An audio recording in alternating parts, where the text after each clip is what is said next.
Hi, my name is Ross Kitchen. I'm an author from Swindon in Wiltshire. I write fantasy stories, mostly with a strong female lead. I have 3 teenage daughters, and I write primarily to grab their attention. I've always been interested in fantasy, science fiction. My favourite authors are Andre Norton. She was a prolific writer back in the 60s. When it was seen as a male domain, and obviously Terry Pratchett nowadays. And I started writing just before COVID broke out. I decided I should write a story. My head runs on stories. I'm full of stories all the time. And I decided to write one down and start writing a story. So I've got about just over a dozen stories published now. I self-publish. I also publish other books for other people. I've published a book of poetry by my sister. I'm currently publishing a book of poetry by a local writing group as well. So I'm into the whole self-publishing industry. So this story was written originally as a very short story for my daughter, and it involved a werewolf. And I'd just written a story about a group of adventurers. So the key characters in this was a group of adventurers in a fantasy story. And when I decided to turn it into a book, I thought I'd already done that kind of adventure story. So instead, I turned the book around and wrote it from the point of view of the werewolf. So this is called Hellena. And start again. The book is called Hellena, A Werewolf's Tale, and the pun is intentional. And I found that I like writing in first-person perspective. So if that's, it might. It's a woman, so some of it might seem a little bit odd. Hi, my name is Hellena, and my story began shortly after my 18th birthday. Actually, technically, it began the day after, when I woke up with no memory of the previous 24 hours. But I digress, so back to my story. To be honest, my story began 18 years before, with my birth, but that was something I only found out later. Amazing what you can learn if you're prepared to spend days or weeks reading through old books in a library, which still happens to be one of my favourite hobbies. At the moment, I was dressed in dark green trousers and a matching pale green long-sleeve tunic top, sitting on my bed, writing in my journal and occasionally talking to myself. I am 5'6", of average build for a woman. My skin, now tanned from being outside frequently, is accompanied by light brown hair and blue eyes. Back before all this began, I was an orphan farm worker, and this is how it all started. I awoke that morning with a start and couldn't figure out what was wrong at first. Then it struck me. I was outside. More than that, I was outside and naked. The body check thing is a real. Wake up in a strange place with no memory of how you got there, and it's the first thing you do. 10 fingers and toes, all working correctly, and no apparent aches, pains, cuts or bruises anywhere. Just a severe lack of clothes. Oh, and a surprising amount of blood everywhere, although clearly none of it mine, as there is no evidence of any injuries. Not just on me, but covering the ground and leaves all around me, and when I turned round, also a very dead goat lying nearby. First thoughts? What would yours be if you found yourself in that situation? Mine were amazement. I wasn't scared or worried or panicked, just stunned and amazed. Then it dawned on me that my clothes weren't nearby. Some frantic searching around me, followed by scrabbling around in the undergrowth, didn't produce anything, or even any evidence of how I managed to get here. Now I was starting to panic a bit. We created a quick shake and a few deep breaths, something that highlighted my lack of clothes. But at least I had calmed down a bit, even managing to smile.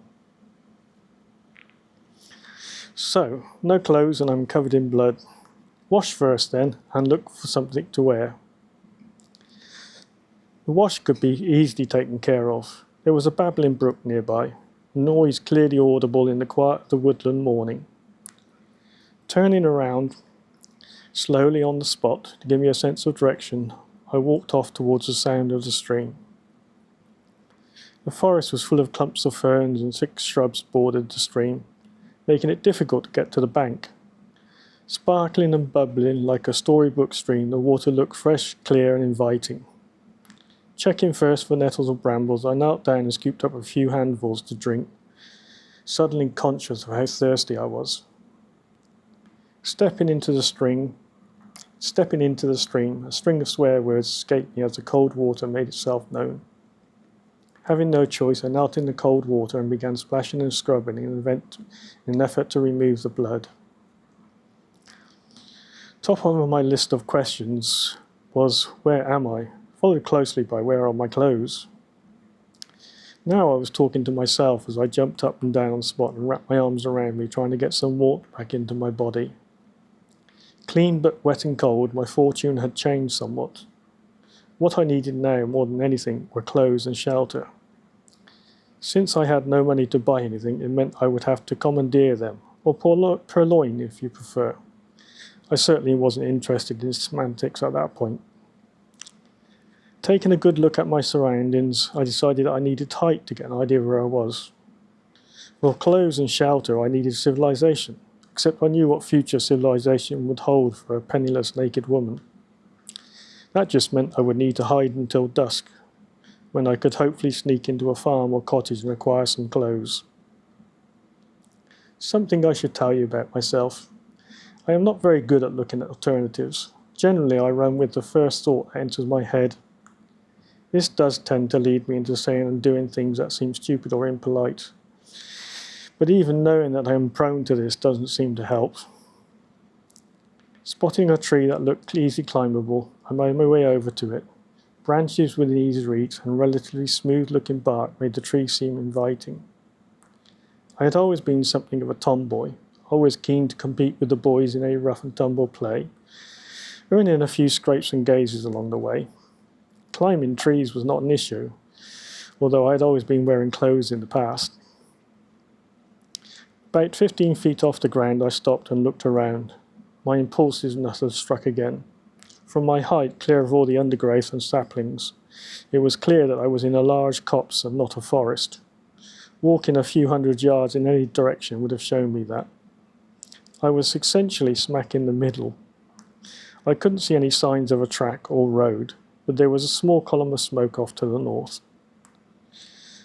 At least now I had a plan. Wait for the sun to go down and then scout out the source of the smoke. Smoke meant people, which meant clothes and food, even if I was forced to steal them. Climbing down was actually worse than climbing up, which meant I was just glad there was no one around to see me. Another trip to the stream was required to clean up. I swear I'm going to kill someone if this turns out to be a weird prank by an obnoxious prince or mage, trying to find something to fill out their empty lives. Like everyone else, I had heard stories of the horrible tricks that bored mages played on people, betting amongst themselves on what would happen afterwards. Stories of people being abducted to provide princes with a human quarry to hunt were also very common. Sat with my back to a large tree, shivering occasionally, I waited for the sun to go down. "Come on then, lazy bones," I said after a while. No point putting off any longer. I was still talking to myself, more to hear my own voice than anything else. It was getting dark in amongst the trees.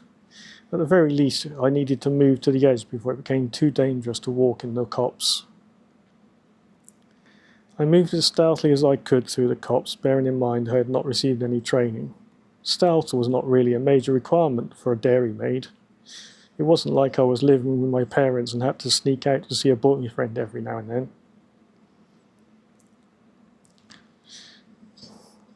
Do I walk tall and brazen out, or should I run at a crouch, trying to avoid being seen? In the end, I chose the latter. In front of me, the land consisted of open fields bounded either by dry stone walls or well-maintained hedgerows. Most seemed to be empty paddocks or animals, grass and weeds growing wild. I set off in a weird crouched walk-run thing, trying to head north as much as the landscape would allow. Stones and twigs hurt my feet every now and then, but nothing so bad as to slow me down or make me stop. Out of breath, tired and hungry, I crouched behind a low stone wall and looked at a medium-sized farmhouse. It represented food, warmth and shelter, all of which called loudly and clearly to me. Fear won out through all of it, though. Looking carefully over the wall, I scanned the area immediately in front of me for signs of a dog or kennel.